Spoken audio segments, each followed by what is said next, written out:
En la cena, mamá le entregó a mi hermana las llaves de un Tesla de 2.400.000 pesos y dijo, por tu graduación. Luego se giró hacia mí, el mes que viene, debes 24.000 pesos de alquiler. Empaqué en silencio y me fui esa noche. 6 meses después. 35 llamadas perdidas de familia. Soy Sofía María Campos, tengo 26 años, y nunca pensé que cortaría la relación con mi familia, pero esa noche lo hice.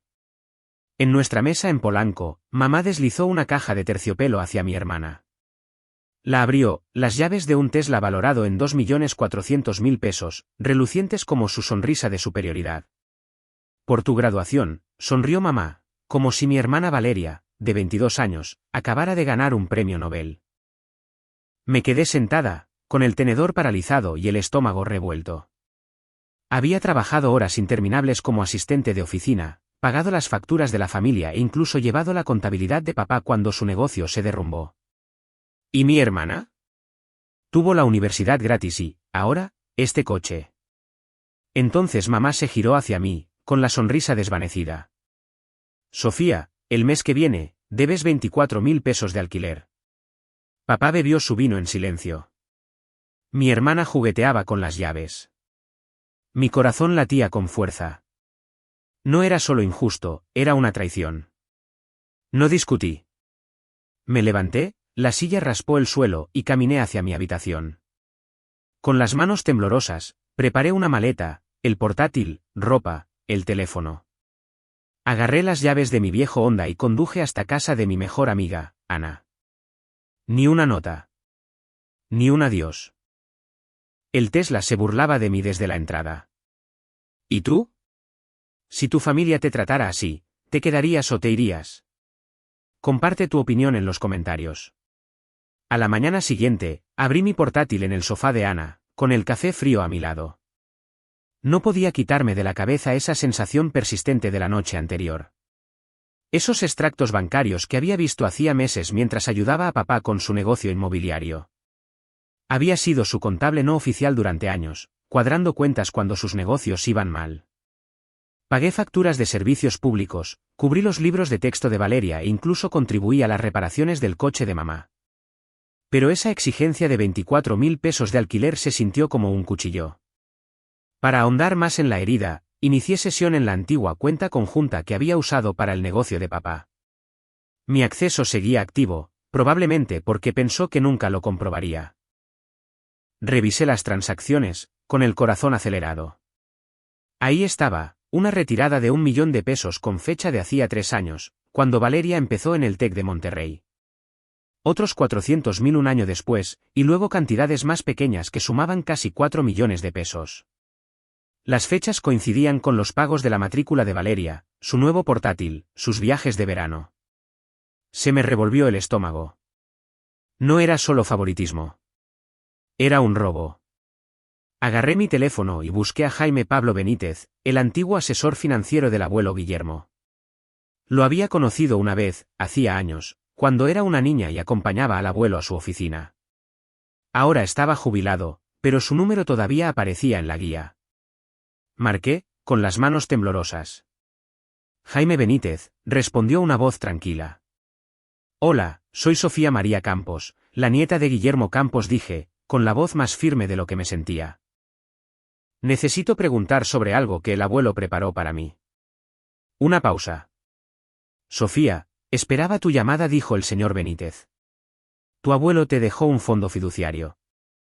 4 millones de pesos, destinados a tu educación y tu futuro. Tu padre, Bruno, era el fideicomisario. Se me cortó la respiración. ¿Un fondo fiduciario? ¿Para mí? Le pedí más detalles, con la mente a toda velocidad. El señor Benítez explicó cómo el abuelo Guillermo lo había establecido cuando yo tenía 10 años, antes de fallecer. Bruno tenía control total como fideicomisario, ¿y las retiradas que había visto? No estaban autorizadas para los gastos de Valeria. El señor Benítez tenía una carta del abuelo que detallaba sus deseos. ¿Puedo enviártela?, ofreció. Por favor, dije, con la voz tensa. Envíamela por correo electrónico ahora. En cuestión de minutos, mi bandeja de entrada sonó. Abrí la carta escaneada. La caligrafía pulcra de mi abuelo llenaba la pantalla. Para mi queridísima Sofía, comenzaba. Este fondo es para tus sueños. La universidad, un hogar. Una vida que construyas bajo tus propios términos. No dejes que nadie te lo quite. Me escocían los ojos. El abuelo lo había previsto. El favoritismo de papá. El silencio de mamá. Las recompensas interminables de Valeria. Había intentado protegerme. Me recosté, mirando el techo de Ana. Todos esos años había trabajado horas extra, renunciado a vacaciones y aportado dinero a la familia. Y papá había estado desviando mi futuro para financiar el de Valeria. Pensé en la voz de mamá en la cena, tan despreocupada con esa exigencia de alquiler.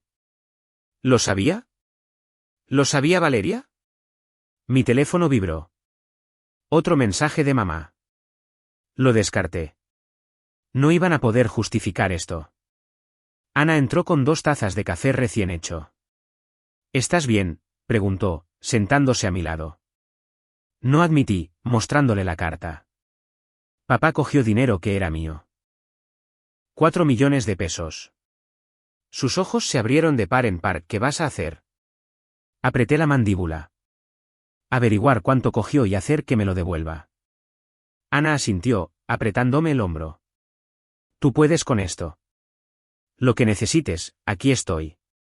Pasé el resto del día investigando más a fondo, obteniendo registros bancarios, cotejando fechas. Cada retirada era un golpe, dinero para la residencia de Valeria, el seguro de su coche, incluso un viaje de vacaciones de primavera a Cancún.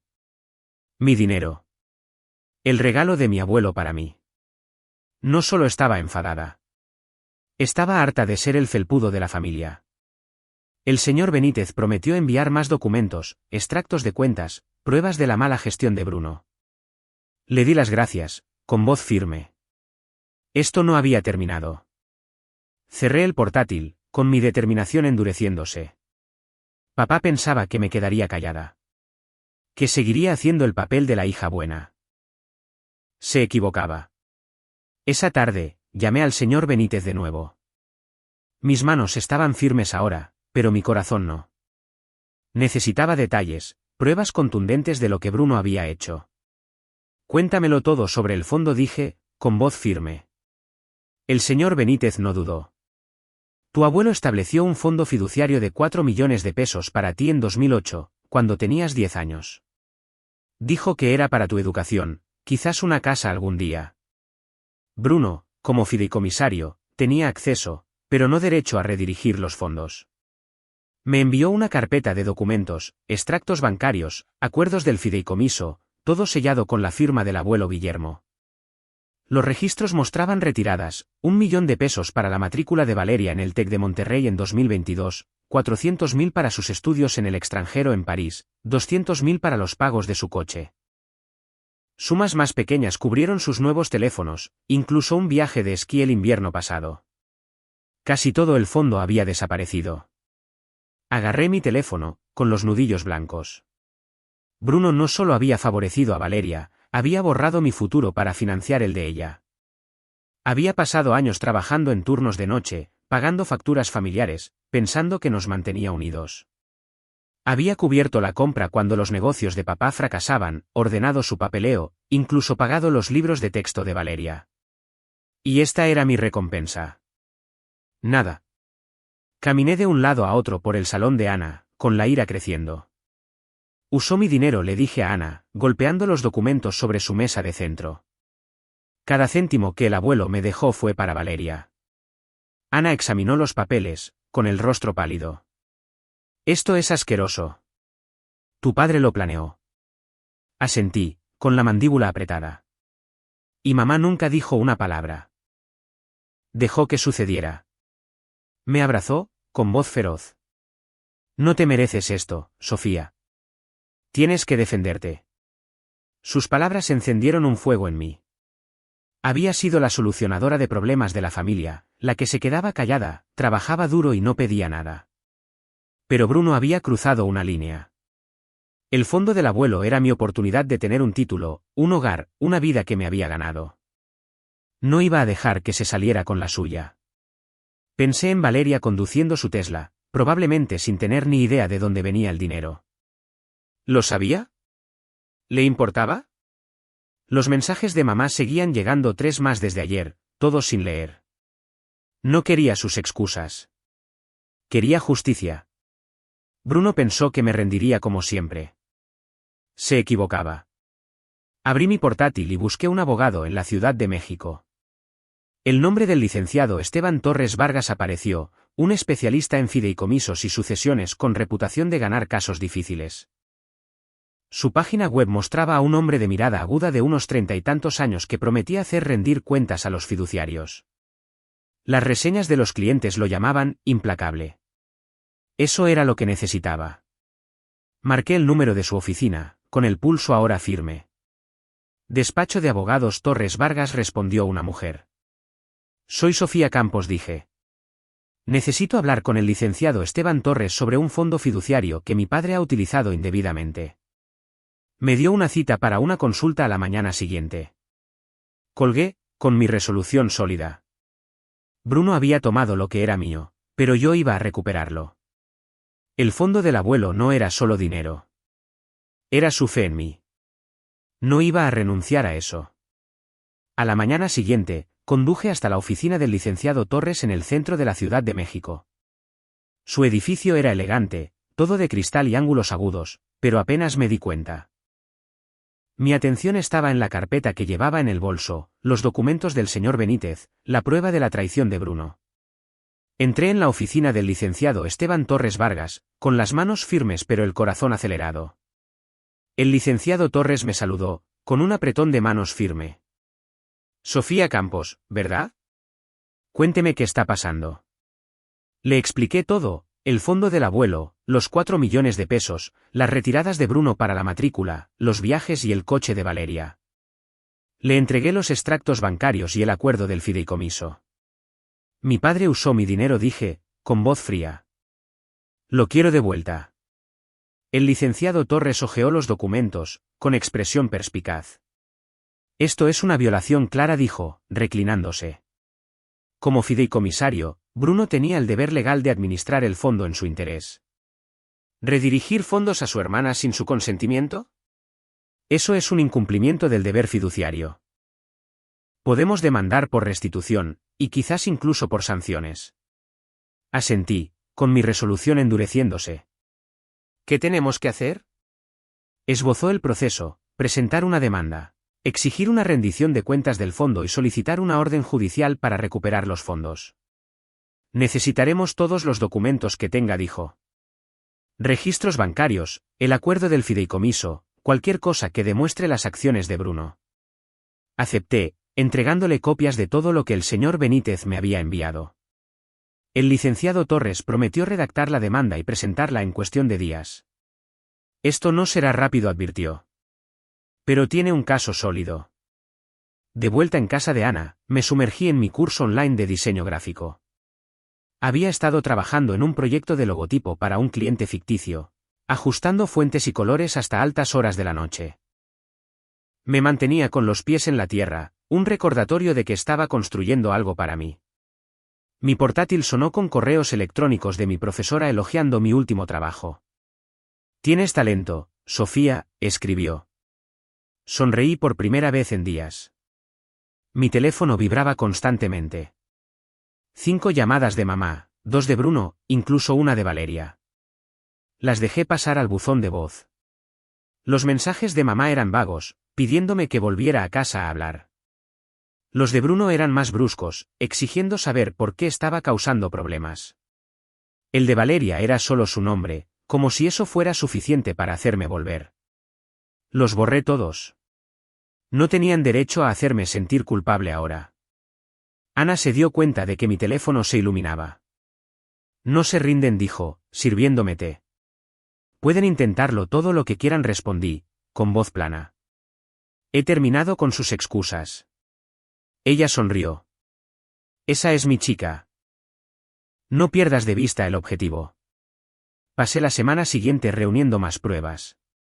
El señor Benítez envió registros adicionales, correos electrónicos de Bruno solicitando retiradas del fondo, afirmando que eran para gastos familiares.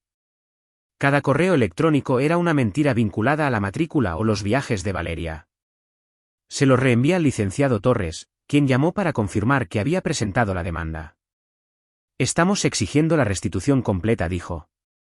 4 millones de pesos más intereses y costas legales. Continué con mi curso de diseño, presentando un nuevo proyecto, el prototipo de un sitio web para una panadería local. Los comentarios de mi profesora fueron entusiastas, animándome a perfeccionar mi portafolio. No solo luchaba por el dinero del abuelo, luchaba por la vida que él había querido para mí.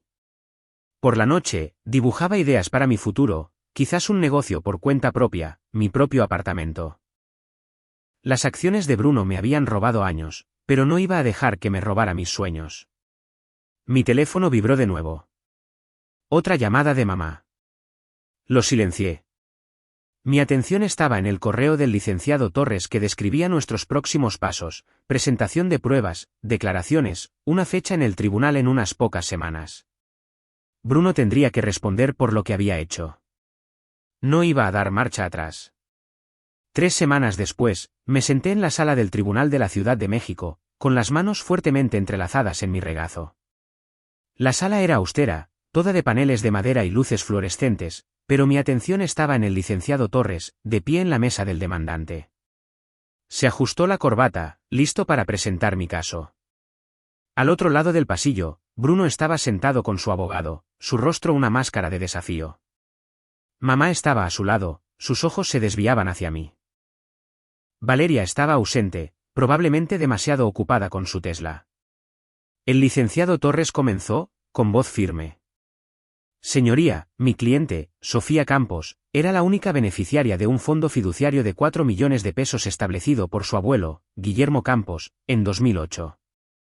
Su padre, Bruno Campos, como fideicomisario, desvió estos fondos para beneficiar a su otra hija sin el consentimiento de Sofía. Levantó una pila de documentos, extractos bancarios, acuerdos del fideicomiso, correos electrónicos de Bruno solicitando retiradas para la matrícula de Valeria, sus estudios en el extranjero y los pagos de su coche. Estos registros muestran un claro incumplimiento del deber fiduciario. La jueza, una mujer severa de pelo plateado, se inclinó hacia adelante, examinando las pruebas. El licenciado Torres continuó, detallando cada retirada. 1 millón de pesos para el TEC de Monterrey, 400.000 para París, 200.000 para el seguro del coche de Valeria. Sofía no recibió nada, dijo. Trabajó para mantener a su familia, sin saber que su propia herencia estaba siendo mal utilizada. El abogado de Bruno se levantó, ajustándose las gafas. Mi cliente actuó en el mejor interés de la familia. Afirmó que el fondo se usó para gastos del hogar, no solo para un individuo. Bruno asintió, con la mandíbula apretada, evitando mi mirada. El licenciado Torres contraatacó, presentando un correo electrónico de Bruno al señor Benítez fechado en 2022, solicitando fondos para la educación de Valeria. Esto no era para la familia, dijo el licenciado Torres. Fue selectivo, deliberado e ilegal. Miré a mamá. Sus manos se retorcían en su regazo, su rostro pálido. Articuló con los labios, Sofía, lo siento, pero aparté la vista. Sus disculpas llegaban demasiado tarde. Había pasado años cubriendo sus facturas, arreglando sus desastres mientras a Valeria se lo daban todo. No se trataba solo de dinero. Se trataba de confianza, y la habían hecho añicos. La jueza llamó a Bruno al estrado. Se enderezó, su voz tranquila pero forzada. Pensé que estaba haciendo lo correcto por mis 2 hijas, dijo. El fondo era dinero de la familia. Lo usé para mantenernos estables. El licenciado Torres no cedió. ¿Consintió Sofía estar retiradas?, preguntó, sosteniendo el acuerdo del fideicomiso. ¿Le informó a ella como beneficiaria? Bruno vaciló, sus ojos parpadearon. No admitió. Yo me encargué de ello. La sala se quedó en silencio. La pluma de la jueza arañaba su bloc de notas. El licenciado Torres le entregó un último documento, una carta notariada del señor Benítez, confirmando la intención del abuelo Guillermo de que el fondo apoyara mi educación y futuro, no el de Valeria. Esta era la herencia de Sofía, dijo el licenciado Torres. Bruno Campos violó su deber como fideicomisario. Mamá se levantó, su voz temblorosa. Sofía, por favor, hablemos. No queríamos hacerte daño. Sus ojos estaban húmedos, pero mantuve los míos en la jueza. No estaba allí para lágrimas ni excusas. Estaba allí por justicia. La jueza respiró hondo y dictó su fallo. Basándome en las pruebas, declaro a Bruno Campos responsable de incumplimiento del deber fiduciario. El tribunal ordena la restitución de 4 millones de pesos a Sofía Campos, más 500.000 pesos en daños punitivos por conducta dolosa. Hizo una pausa, su mirada aguda. Señor Campos, sus acciones fueron una clara violación de la ley de fideicomisos. También cubrirá todas las costas legales. El rostro de Bruno se puso blanco. Mamá ahogó un grito, agarrándose a su brazo. Me quedé quieta, mi corazón latiendo con fuerza pero firme. El martillo golpeó, y el peso de años se desprendió de mis hombros. El fondo del abuelo era mío de nuevo.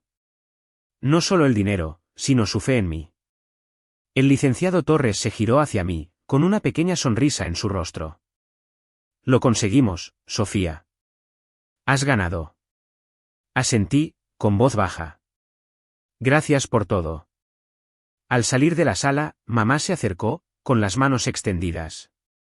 Sofía, ¿podemos hablar? Seguimos siendo familia. Di un paso atrás, mi tono firme. Tomasteis vuestra decisión, Laura.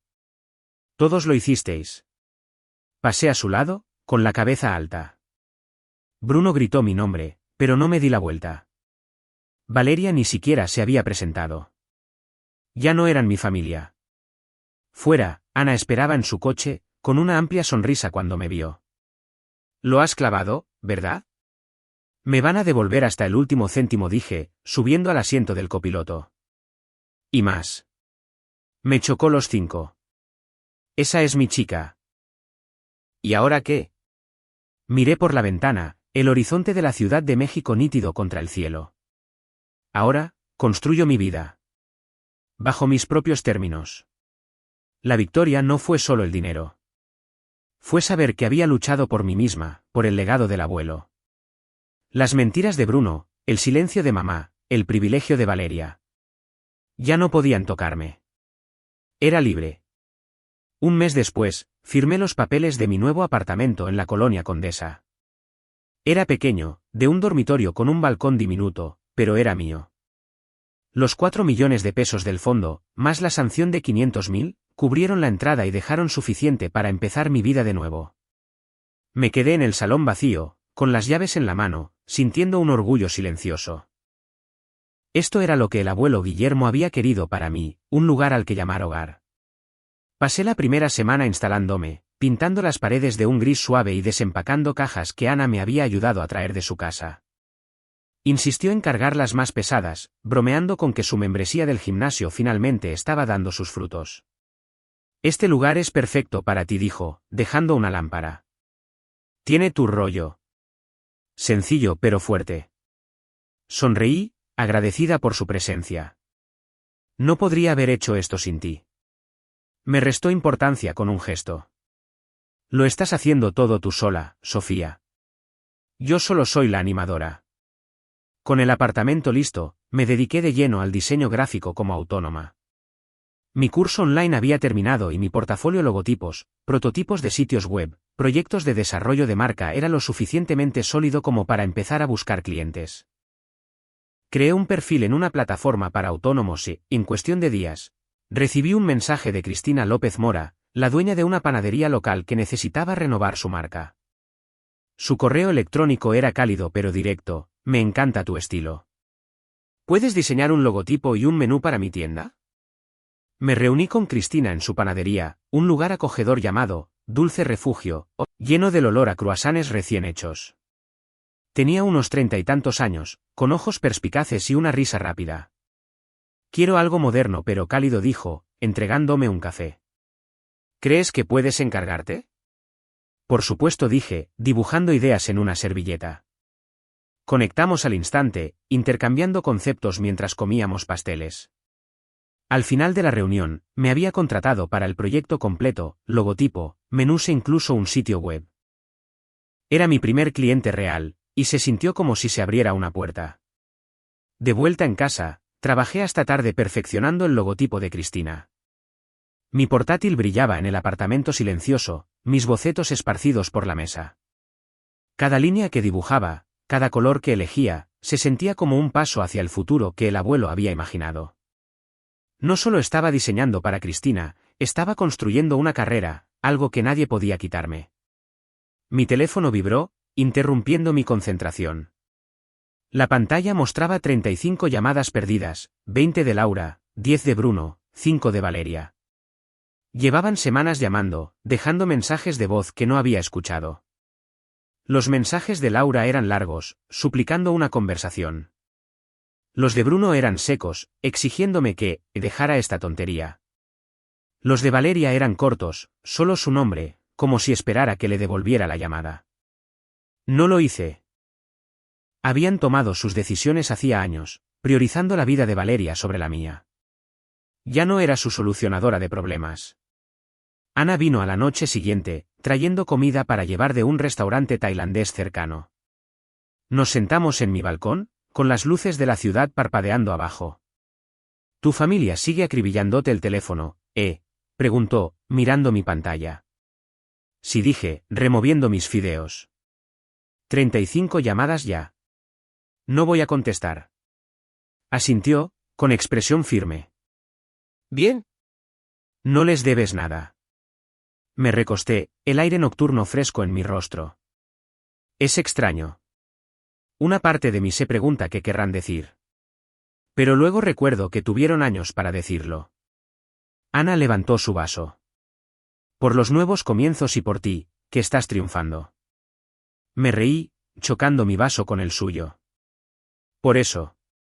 La semana siguiente, Cristina me escribió, encantada con el borrador del logotipo. Es exactamente lo que quería, escribió. ¿Puedes pasar para hablar del sitio web? Me reuní con ella de nuevo en Dulce Refugio, donde me presentó a su personal y me mostró sus planes para un menú de verano. Nuestras reuniones se convirtieron en charlas de café habituales.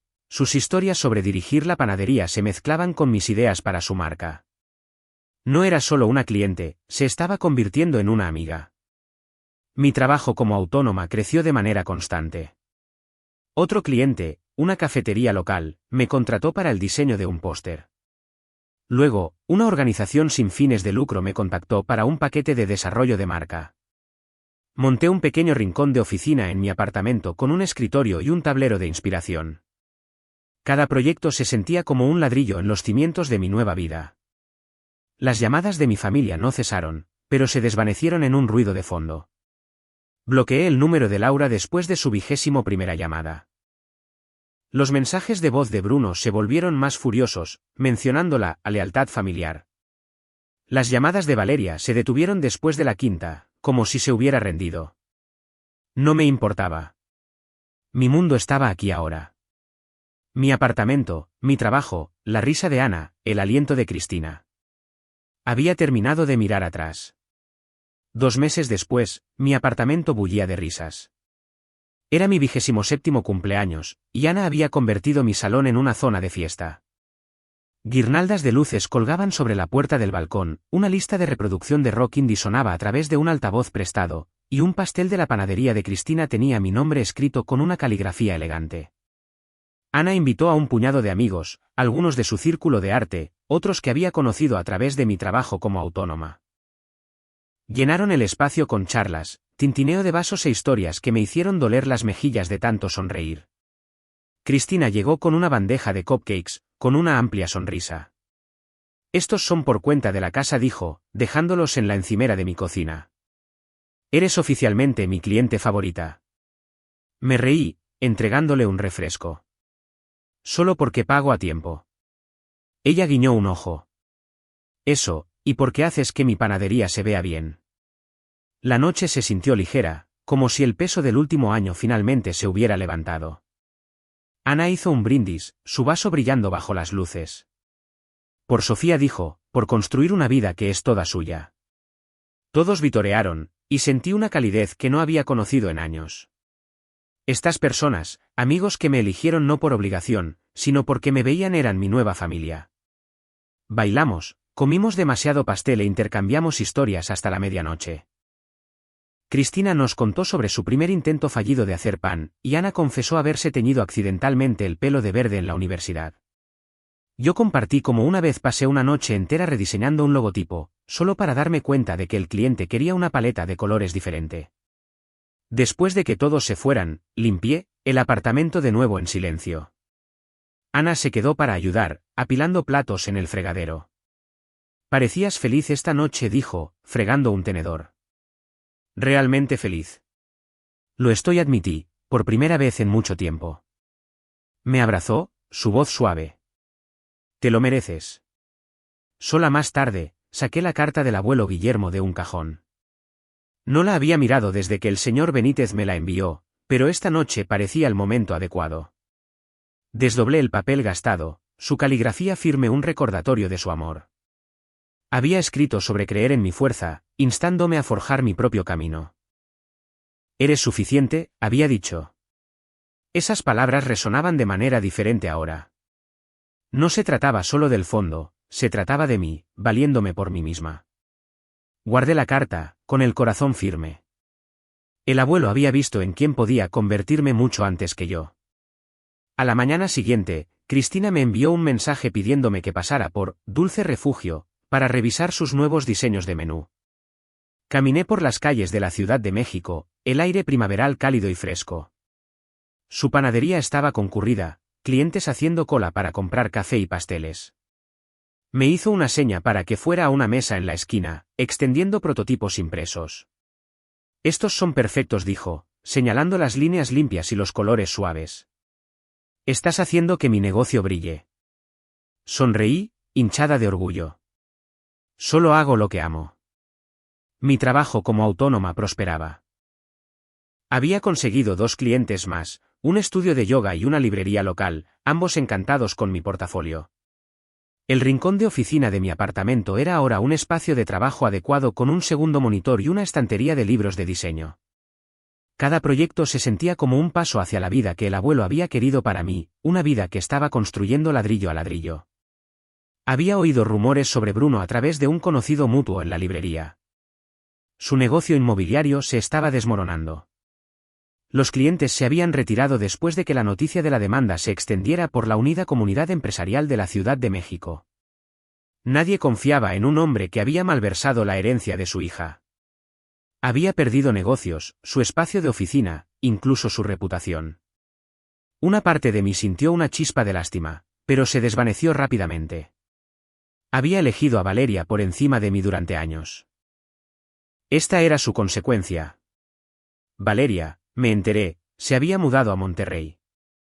El mismo conocido mencionó que había aceptado un trabajo en una empresa de marketing, viviendo en un estudio estrecho, sin rastro del Tesla.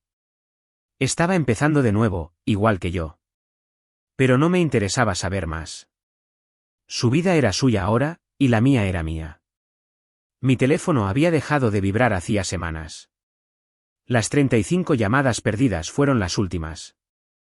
Las súplicas de Laura. Las exigencias de Bruno. Los intentos a medias de Valeria. Los había bloqueado a todos, sus números ahora solo fantasmas en mis contactos.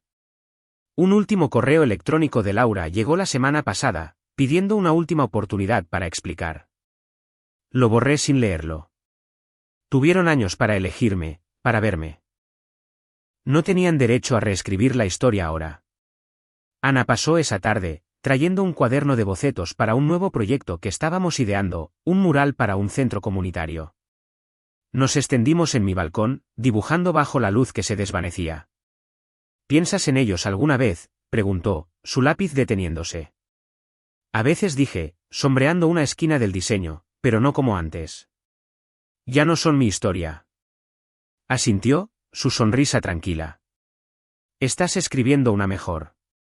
Miré la ciudad, sus luces firmes y brillantes.